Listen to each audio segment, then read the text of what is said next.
Welcome back to 7-Eleven Junior Hockey Magazine. I'm your host, Gino Reda. Well, Wednesday marked 3 years since the tragic Humboldt Broncos bus accident. 16 people lost their lives in that. That included 20-year-old Jaxon Joseph.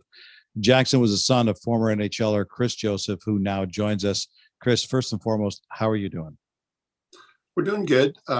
This last week was a difficult one. We found that the build-up towards April 6th was a little bit harder. But we made it through. We definitely had some tears. We definitely had some smiles. And we're learning that, losing somebody like that is never going to go away.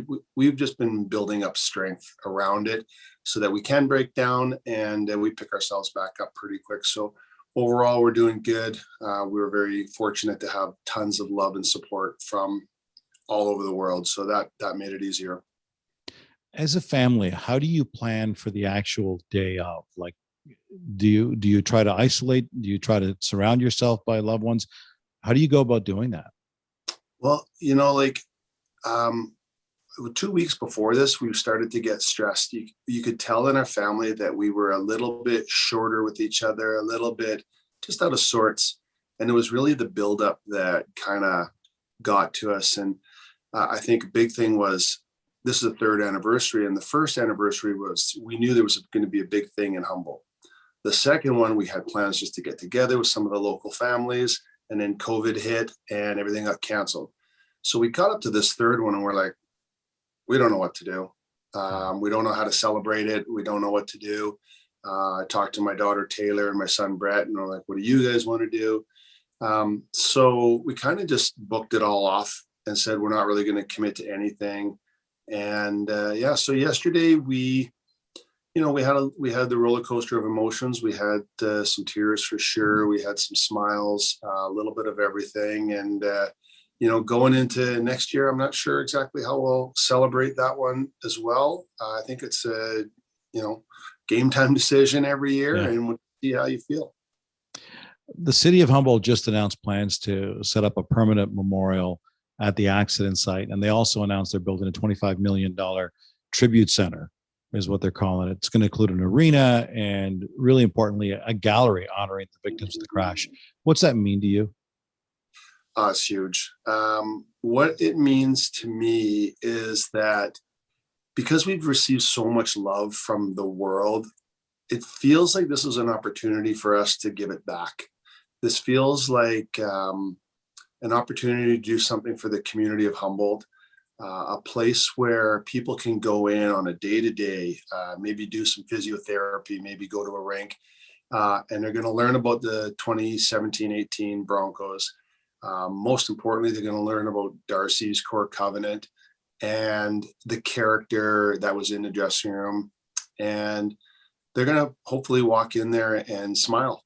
And for us to give that back to the community of Humboldt is huge, because they've been there for us. I mean, the whole country's been there for us, but I think it's going to feel good to give something back and do something positive, because there's just been so much pain and trauma that's been associated with it.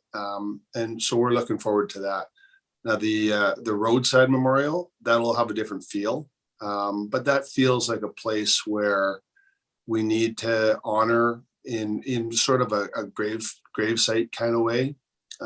So they'll have two different feels, but I think it's really important.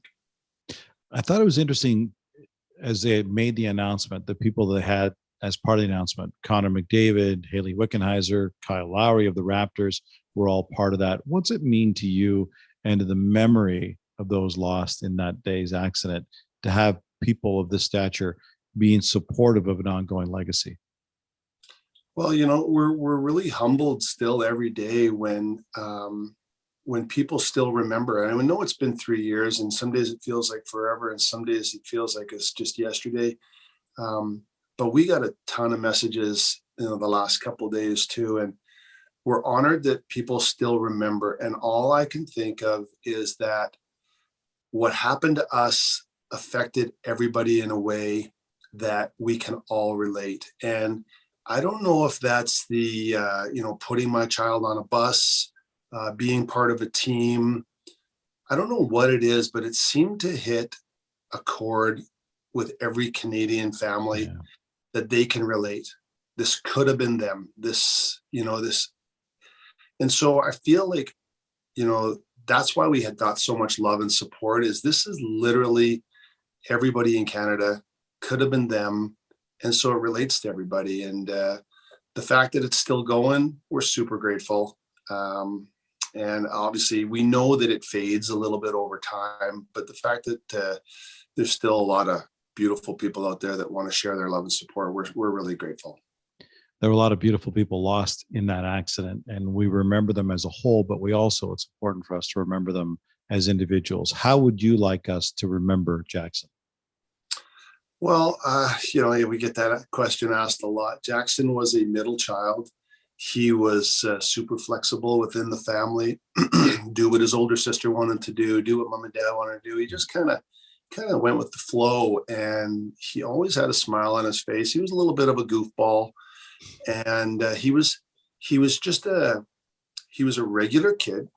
He was nothing special from anybody else, but in that way, he was special. He was your everyday Canadian boy, and big smile all the time. Loved to go to the rink. Loved to be around his teammates. The rink was definitely a happy place for him, and he was one of those guys that kind of made you feel good about what you wanted to do. I would say, Jax, let's go to the driving range, and he'd be like, "Yeah, Dad, that's a great idea. Let's do it." And whatever it was, and his sister would be like, "Let's bake some muffins," and same idea. So that's kind of what Jax was. Just a middle child, flexible, loved the harmony in the team and in the family, and that's kind of who he was. Chris, I know it's a difficult time for you, so we really appreciate you sharing your memories. Thank you for this, and stay safe and healthy. Thank you, Gino.